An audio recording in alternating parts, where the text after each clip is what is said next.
Welcome to the Pathfinders podcast. Glad to have you here in the Soul Series Sessions, Season 2 with Deepika Delmenico. And today we're going to talk about the journey of what is going to happen in 2024. I seriously think that this is an important time in the world, and it requires certain things of those of us who are really connected. So here it is. Deepika, hello.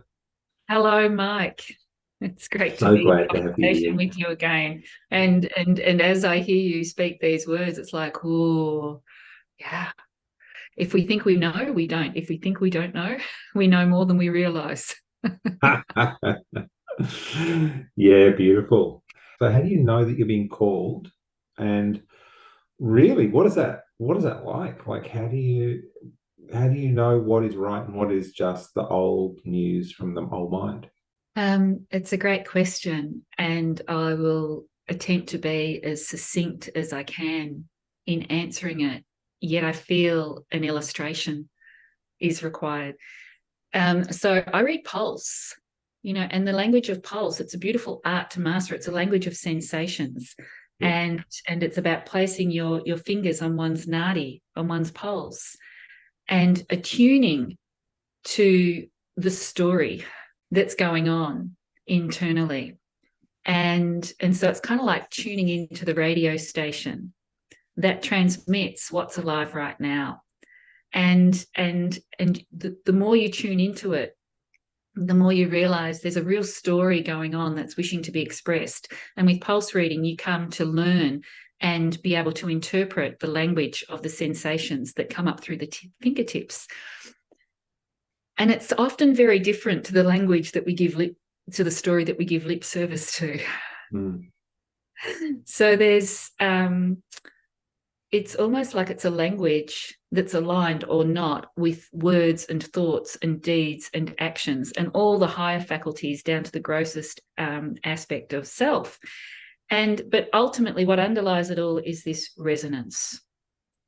And so the resonance is something that I really cultivate and do a lot of practices in a disciplined way to become more and more attuned to, Mm. because it informs me so strongly of where I am in line or aligned with the formless as it's taking form in me. And when it's not aligned, it just feels somewhat clunky, and there's a dissonance in that resonance. And so it's like I'm tuning in, dialing in that radio station dial continuously, but really paying attention to the nuanced feelings. And that resonance feels like it's a sensation. It has a quality. It has a warmth to it. It has a quality of warmth and ease and beingness, or it has a quality of coolness, hardness, a force to it, almost a hardening, like a sclerotic quality or an inflamed quality, and an agitation. Yeah. And so I have been, putting myself sort of just under the microscope of what's really alive for me in terms of this aspect of my business of being with regards to my offerings Yeah, that show up beautiful. in my business life. And I've paid attention and tuned in to the pulse of that. Yeah.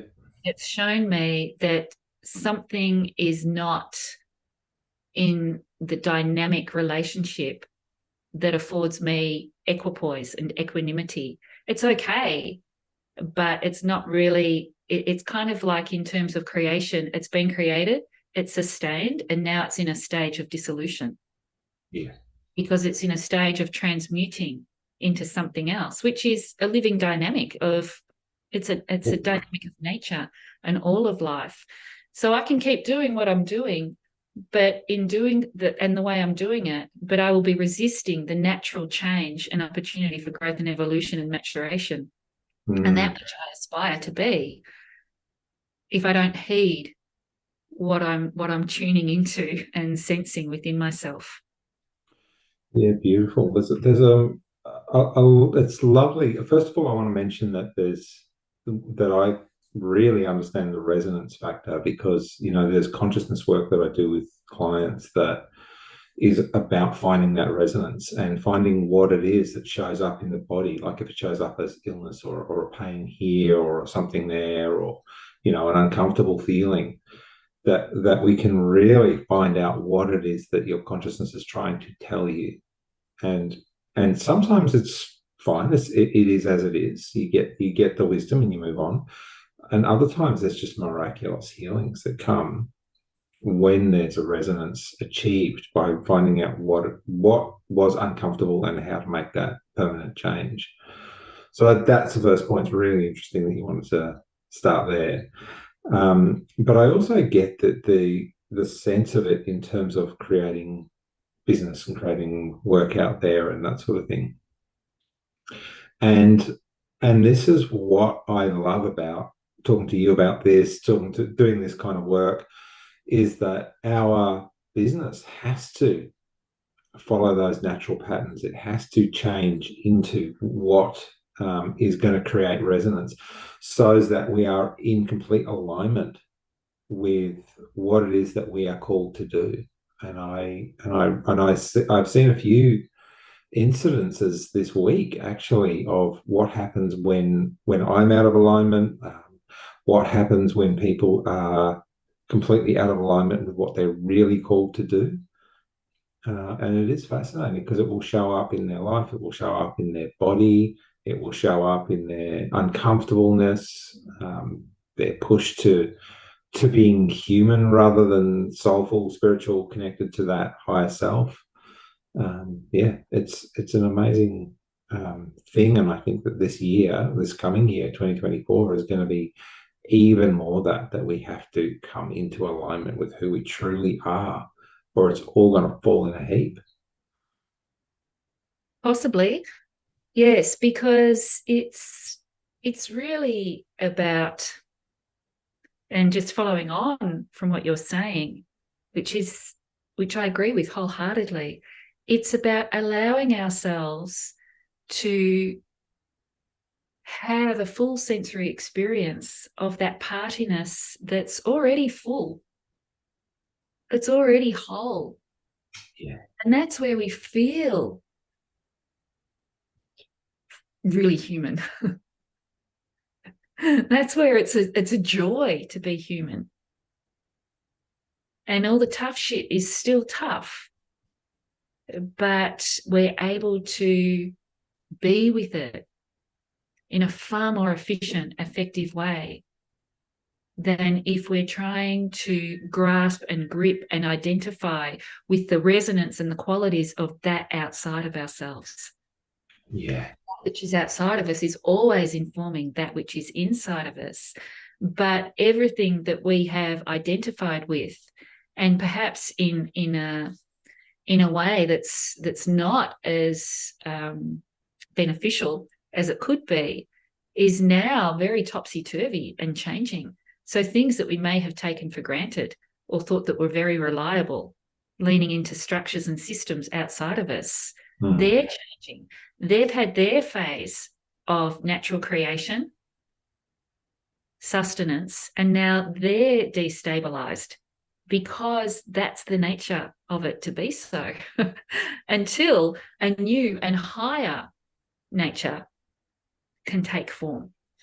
And it just, it's really, for me, and from what I observe and clients that I work with, and what I observe in my own family and community, is individually we have to be able to get more nuanced and comfortable with the very qualities of this inner resonance and the parts of it that allow us ease and to feel comfortable and safe in our own viability as a human, and to feel safe that, life's actually got this impeccable intelligence that's not here to take us out or destroy it if we allow it to meet our needs. Yeah. Allow, faith and trust and build relationships in such a way with others and allow ourselves to really be informed by this place of being and wellness that exists already in us, which will give us the discernment and the clarity for, okay, so I can't pay the rent. I can't put new tires on the car. I can't afford this item that I thought was essential anymore because it's becoming beyond reach. Or I value this so much that I'm willing to expand and find a new way, Yeah. continue a valued exchange for it. There's just all these compelling invitations. But yeah, we've got to find a way of tuning ourselves as this instrument into, well, what is even this pulsing, formed sound that lives in us. Yeah. There's a beautiful shift, I think, from people moving from their head to their heart. And that's very much in line with what you're talking about. Because there's it's funny that the way like the medical establishment, the banks, the big pharma, big pharmaceuticals, but also big supermarkets, things like that. They're all on record profits, and everyone else is falling apart, right? And the interest rates are on record profits, and banks, causing the banks. And then what happens for everyone else is that they sit in this space where they go, oh, actually, don't know what I'm going to do, and there's a huge opportunity, I think, in just contemplating how would you really love things to be in this space if you have the courage to, because a lot of people will just freak out and run around and stay in their head. But when you move into your heart, and this is true for, I think, anyone who's doing a really creative or awakened kind of lifestyle, is that we have to consider what is true for us to find that resonance. What is true for us to regain joy in life, and there's an enormous scope of creativity that we've been working toward it. This generation's been working toward it. The internet's been working toward it. And at the same time, it's like we are only, I think, seeing just the tip of it, because we're really seeing all of this creativity, and in the next few years we're going to see even more, because people are forced to consider how is it, not forced, they're invited to consider how is it that they would love things to be. And that in itself, this is the thing, coming back to this space of awakening, is that you then have to go into, okay, how would I love things to be? And then be in the heart, not the head, and see if it comes up with solutions, which of course it will. But you have to be in that space where you're willing to wait and just see what comes. And through dreams, through meditation, through whatever, through a moment of inspiration at the beach, whatever it is, and then work on that, move toward that. I agree. And it's also about, it's not only the dropping from the head into the heart, it's then cultivating a healthy communication and dynamic, a healthy relationship within all the threefold of the body. So digestively, the metabolic limb system, the from your waist down, all of the organs that house the very will forces can then be in a dynamic communication with what's alive in the heart.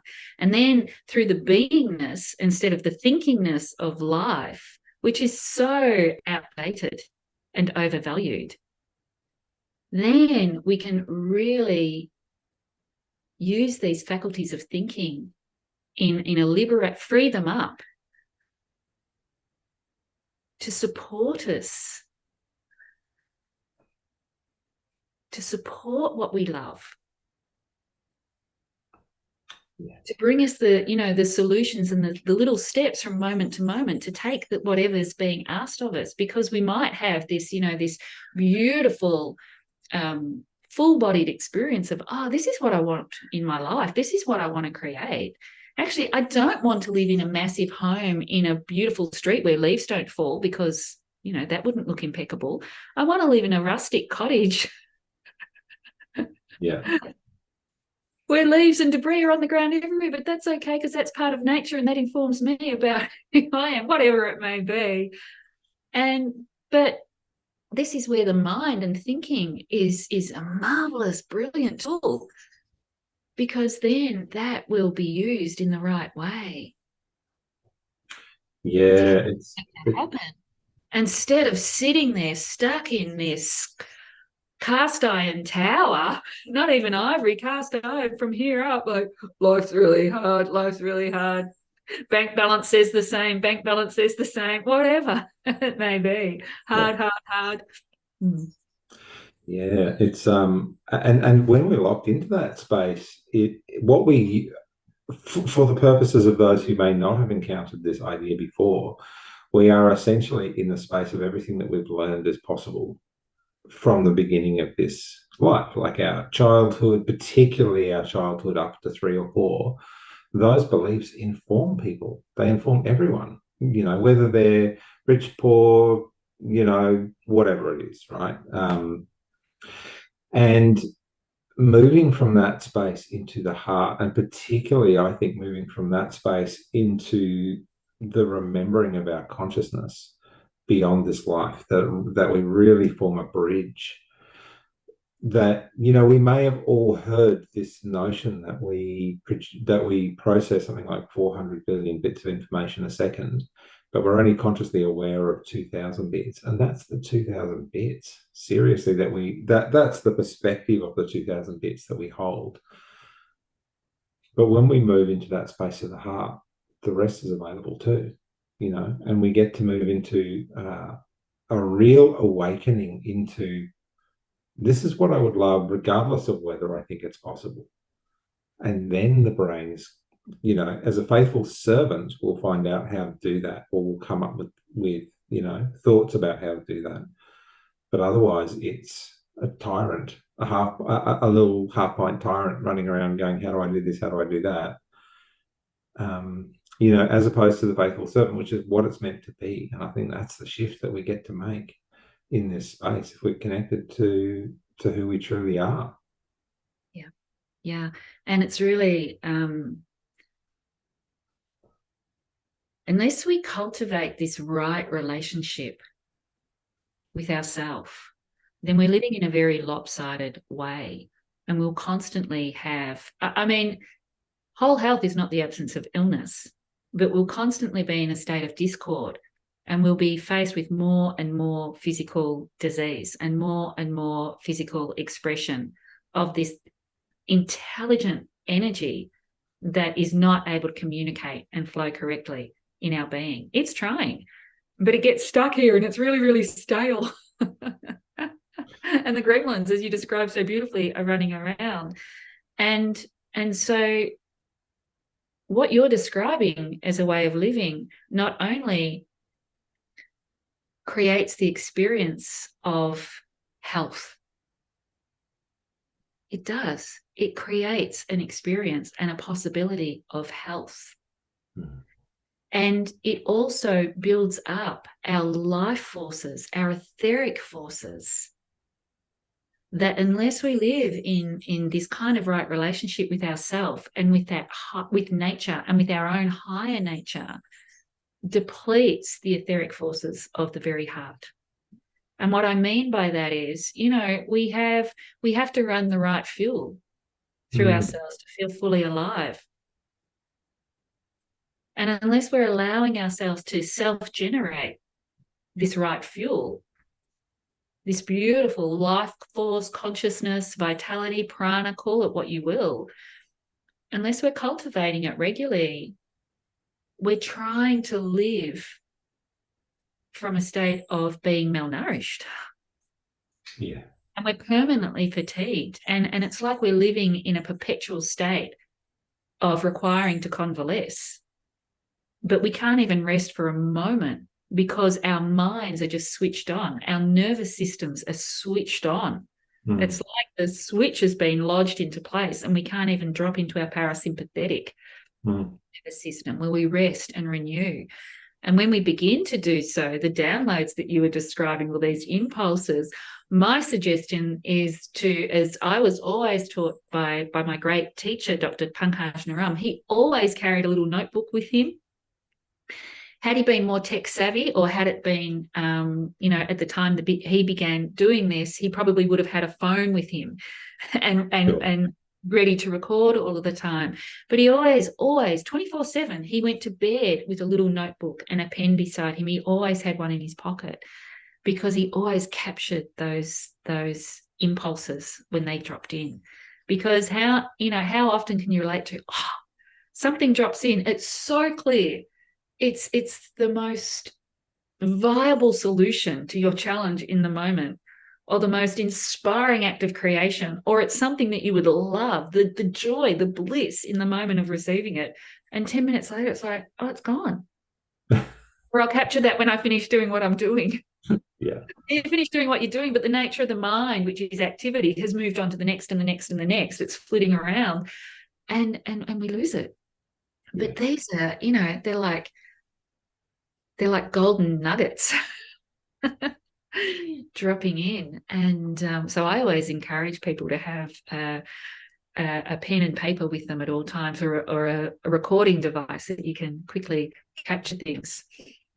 I'll have to have my phone set up so that I can easily hit the record button and capture them. Yeah. I find that on waking up, that I will lay there with my eyes closed for a while, because there's stuff there, and I can really sort through what is real and what is just egoic nonsense. And the other day, I was contemplating just a whole series of courses, and I literally woke up with hours worth of notes that I just had to get down as quickly as possible by staying in that space. So it's really important to honor that, because I think that that's the beginning of, what is potentially genius coming through. This morning, all of those different steps came with names, and it's really about opening into this very space from the point of view of those who want to create things, those who want to change their lives. And literally the day before, I was a red hot mess, and the day after, I was a red hot mess. But that day, I was on fire, and I was like, okay, there I go. That's the real truth right there. And spending time honoring that is powerful, because that's the beginning of that's the beginning of how we actually go out and start new things, create things that we want to create, change the world in all ways that we want to change it. Yeah, and that red hot mess state of being is as intense and uncomfortable as it can be when in it. It's also it's my understanding in terms of resonance and moving toward that which we love is that the qualities that underpin everything in the universe, if they're inert, and if something's been gone beyond its use by or no longer serves, there will be an inertness to it, a dimness to it, a heaviness to it.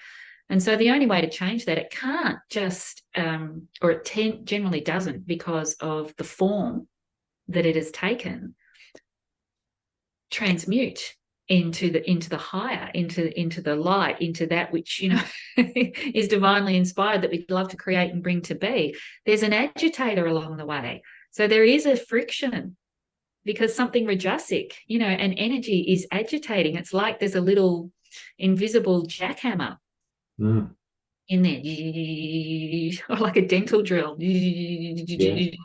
because it's breaking up that which is inert and mobilizing us into wakefulness, into action, so that we can be on that trajectory toward the higher. So how would you suggest to, I mean, I wouldn't say to minimize that, but to make that a more graceful process? Because clearly, I mean, the way I see it is what gets shaken loose is anything that can't stand in the way of you being what it is that you get. So it doesn't surprise me that I was a red hot mess the day after, but it would be great to be able to do that much more gracefully. Yeah.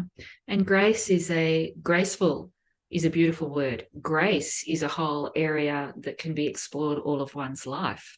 Mm. Whilst grace is benevolent, grace can strike like lightning. Yeah. Grace can conceal, grace can reveal. Grace is, but to be graceful, to remain graceful whilst grace is working in our lives, then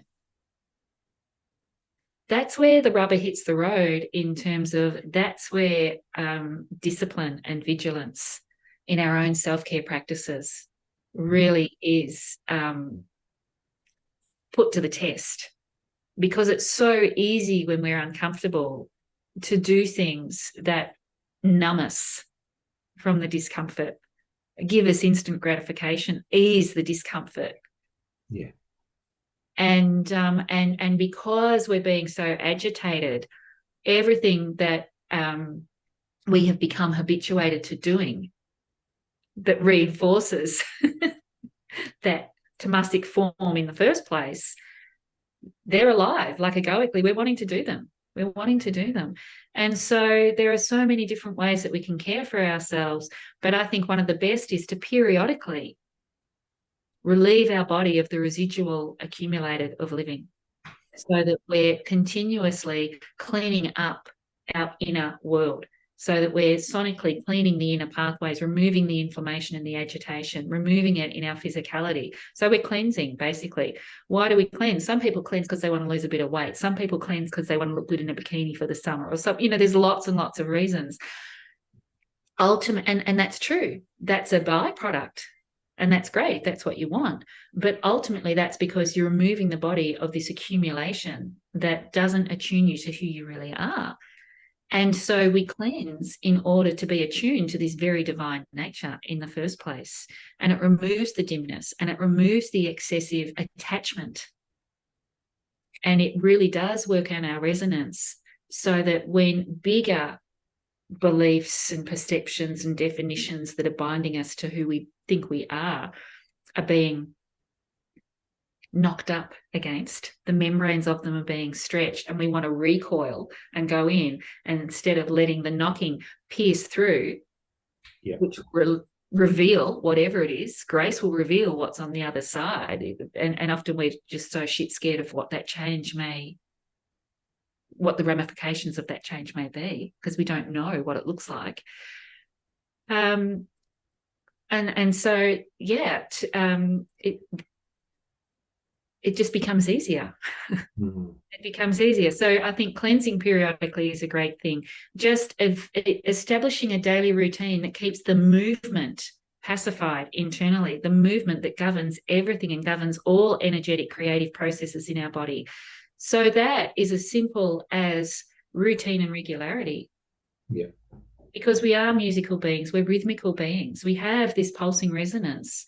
And so to stay in a more melodious relationship with our own musicality, if you will, routine and regularity are the bookends that hold our rhythm in place, that keep our heart forces buoyant. And so what does that look like? Go to sleep at a similar time each night. Be in bed by 10 o'clock, 11 p.m., unless you're working or you're a musician or whatever, selling popcorn at the local theatre, a theatre nurse, a doctor in emergency, a paramedic, whatever it may be. But even then, you can understand how to better support yourself through the cycles of your requirements, and go to bed at a similar time, get up at a similar time each day, spend time, eat meals at similar times each day. It sounds simple, but for some people, and especially if you're out of kilter, there is such resistance to it. So much resistance to it. Yeah, absolutely. So much resistance. But it can be as simple as that. Yeah, I found recently too, medical medium. He's got a 9-day cleanse, which my wife was doing for health reasons. And I got the call to do that, and I just haven't looked back. It's every time I've eaten food that is on his kind of avoidance list, I just feel heavier, or it's not giving me I can feel that it's not giving me the nutrition. And so moving into the space where I kind of adapted a lot of my diet, my food to keep the energy flowing. And it's a good gift, it really is quite an opportunity, I think, in the world for whether it's that or another one, but just to start eating simpler and more cleansing food and lots of water rather than this propensity for, whatever it is, instant food and instant drink and sweet and all of that. Yeah. Well, it occupies space and it takes energy, and it takes the energy that could be better utilized to digest our experience of who we are.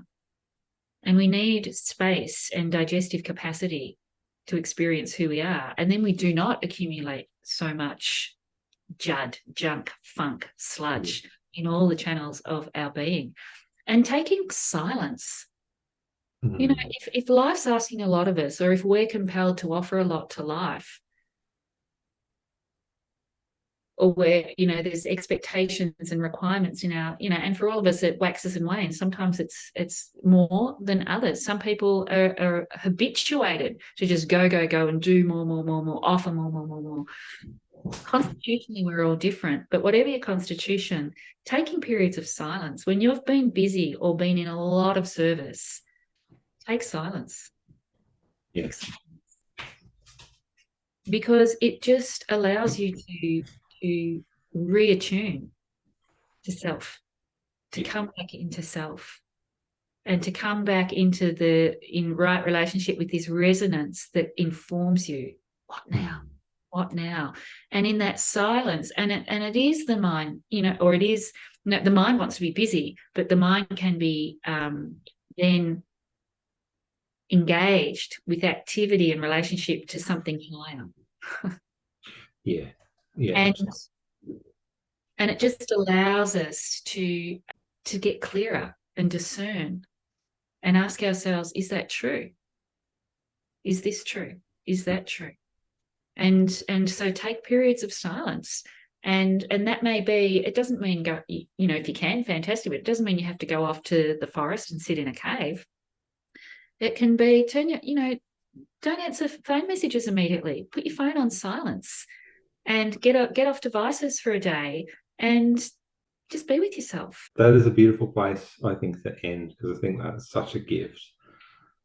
I know everyone who's watching this is on a device, maybe tomorrow. Including you and I. Well, it's not without its sense of irony, Deepika. Yeah. But these things, it will help us as we navigate whatever wishes to be lived through you in 2024. Thank you so much. Thank you, Mike.